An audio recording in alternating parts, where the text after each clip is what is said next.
Hi friends, ఈరోజు మనం pasta చేసుకుందాం. ఇవి ఎలా చేయాలో మీకు చెప్తానన్నమాట.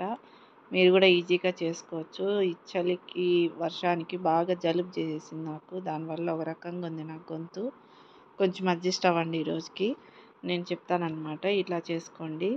ఫస్ట్ ఇవన్నీ రెడీ చేసుకోవాలన్నమాట. ఎర్రగడ్డలు, టమోటాలు, సాసు, పచ్చిమిరపకాయలు, అల్లం వెల్లుల్లి పేస్టు, కరివేపాకు, చాట్ మసాలా ఇవన్నీ రెడీ చేసి పెట్టుకున్నాను. పక్కన మళ్ళీ హాట్ వాటర్ పెట్టుకొని దాంట్లోకి సాల్ట్ వేసుకోవాలి, కొంచెం ఆయిల్ వేసుకోవాలన్నమాట.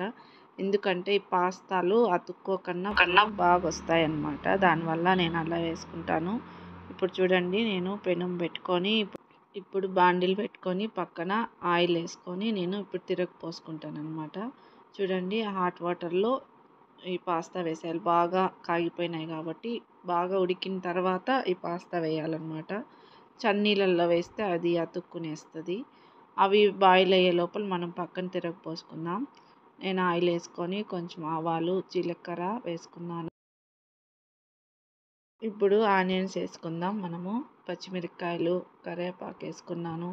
పచ్చిమిరపకాయలు వేసుకున్నాము. ఆ తర్వాత అల్లం వెల్లుల్లి పేస్ట్ వేసుకున్నాము. కరివేపాకు వేసుకొని ఆనియన్స్ వేసుకొని ఇప్పుడు బాగా అవి రెడ్డిష్కి వచ్చేంత వరకు వేయించుకోవాలన్నమాట. అవి రెడ్డిష్గా తొందరగా వేగాలంటే కొంచెం సాల్ట్ వేసుకోవాలి. ఆల్రెడీ మనం ఉడికేసేటప్పుడు వేసాం కదా, అందువల్ల నేను తక్కువ వేసుకుంటున్నాను. సాల్ట్ చూసి వేసుకోండి. ఇప్పుడు టమోటాలు వేసుకోవాలి. అవన్నీ బాగా వేగాలన్నమాట. చూడండి, టమోటా కూడా మెత్తగా వేగిపోవాలి. ఇవన్నీ బాగా వేగిన తర్వాత అప్పుడు పక్కన మనం పాస్తా పెట్టుకుందాం కదా, అవి బాయిల్ అయినాయో లేదో చూసుకోవాలి మనము.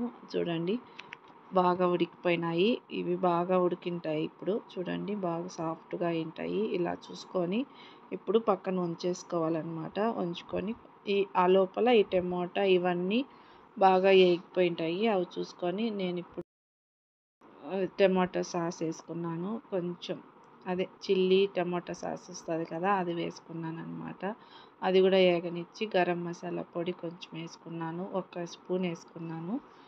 తగినంత వేసుకోవాలి. మనం చూసుకోవాలన్నమాట. ఎంత మక్రోని వేసుకుంటున్నామో అంత తగినంత వేసుకోవాలి. ఇప్పుడు దాంట్లోకి పాస్తా వేసేసేయాలి. పాస్తా బాగా కలుపుకోవాలన్నమాట. బాగా చూడండి, అలా బాగా కలుపుకుంటే బాగా అంతా కలుస్తుంది. సాసు ఇవన్నీ మసాలా అంతా పడుతుంది. ఇది బాగా ఇలా పట్టేంత వరకు ఉండనిచ్చాలన్నమాట. దానికంతా ఒక 5-10 మినిట్స్ అలాగే ఉంటే బాగుంది. ఇది పిల్లలు కూడా చాలా ఇష్టపడతారనమాట.